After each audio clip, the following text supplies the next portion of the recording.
Genesis 39. Si Jose at ang asawa ni Potiphar.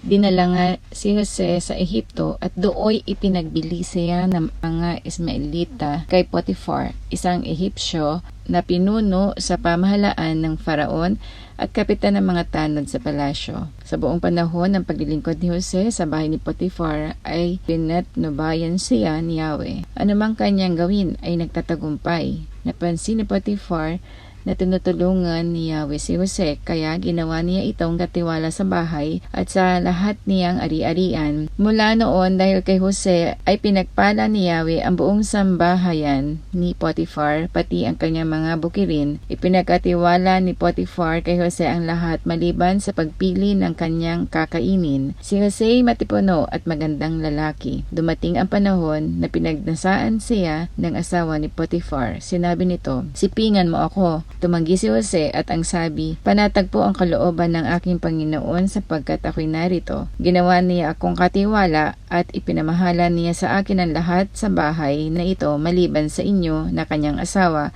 Hindi ko po magagawa ang ganyan malaking kataksilan at pagkakasala sa Diyos. Hindi pinapansin ni Jose ang babae kahit araw-araw itong nakikiusap na sumiping sa kanya. Ngunit isang araw, nasa bahay si Jose upang gampanan ang kanyang tungkulin. Nagkataong wala roon ang ibang mga utusan. Walang ano-ano'y hinablot ng babae ang kanyang balabal at sinabi, "Halika't sipingan mo na ako." Patakbo siyang lumabas, ngunit naiwan ang kanyang balabal sa babae. Sa pangyayaring ito, nagsisigaw ito at tinawag ang mga katulong na lalaki. "Tingnan ninyo, dinalhan tayo ng asawa ko ng Hebreyong ito para hamakin tayo. Sukat ba namang pasukin ako sa aking silid at gusto akong pagsamantalahan? Mabuti na lamang at ako'y nakasigaw. Pagsigaw ko'y kumaripas siya ng takbo at naiwan sa akin ang kanyang damit." Itinago niya ang balabal ni Jose hanggang sa dumating ang asawa. Sinabi niya rito, "Ang Hebreyong dinala mo rito'y bigla na lamang pumasok sa aking silid at gusto akong pagsamantalahan. Nang ako'y sumigaw, kumaripas ng takbo at naiwan sa akin ang kanyang balabal." Nagalit si Potiphar na marinig ang sinabi ng asawa, kaya't ipinahuli niya si Jose at isinama sa mga bilanggong tauhan ng Faraon. Ngunit si Jose ay hindi pinabayaan ni Yahweh. Ang bantay ng bilangguan ay naging napakabait sa kanya. Si Jose ay ginawa niyang tagapamahala ng lahat ng mga bilanggo at siya ang tanging nagpapasya kung ano ang gagawin sa loob ng bilangguan. Hindi na halos nakikialam ang bantay ng bilangguan sa ginagawa ni Jose sapagkat si Yahweh ay kasama nito at pinagtatagumpay siya sa lahat niyang gawain.